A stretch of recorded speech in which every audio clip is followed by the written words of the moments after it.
Hello guys, আসসালামু আলাইকুম। কেমন আছেন আপনারা? আলহামদুলিল্লাহ, আমি ভালো আছি আপনাদের দোয়ায়। আজকে একটা ভাজি করে দেখাবো আপনাদের। ভেন্ডি অথবা ঢ্যাঁড়স যেটাই না বলেন না কেন, সেটা আমি ডিম দিয়ে ভেজে দেখাবো আপনাদেরকে।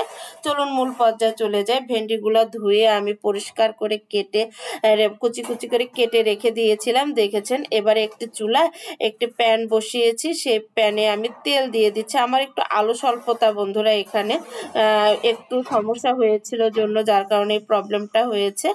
যাই হোক, চলেন, তেলটা গরম হয়ে আসলে আমার কেটে রাখা ভেন্ডিগুলো আমি তেলের মধ্যে ঢেলে দিচ্ছি।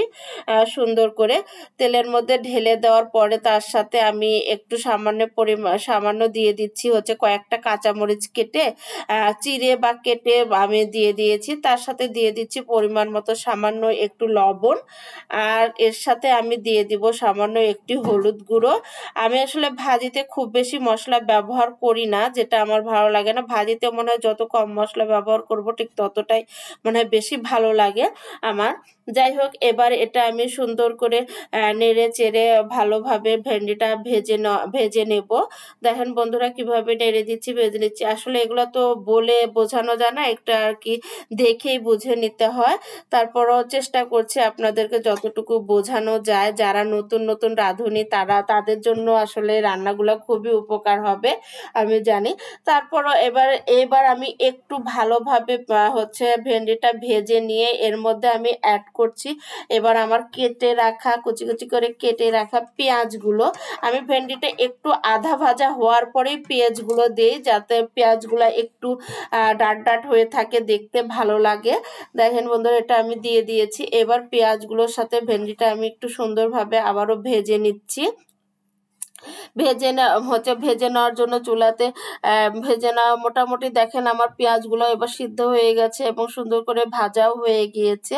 এবারে এর সাথে আমি অ্যাড করব আমার সেই ডিমটা, যেটা আমি আপনাদেরকে দেখিয়েছিলাম। ওই ডিমটার জন্য আমি মাঝখানে দেখেন একটু জায়গা করে নিয়েছি। এবার ডিমটা তার মধ্যে ভেঙে দিয়েছি। এই ডিমটার সাথে আমি ভেন্ডিগুলো এবার একসঙ্গে একটু মাখা মাখা করে ভেজে নিব। ভাজিটা কিন্তু খুব মজাদার হয়।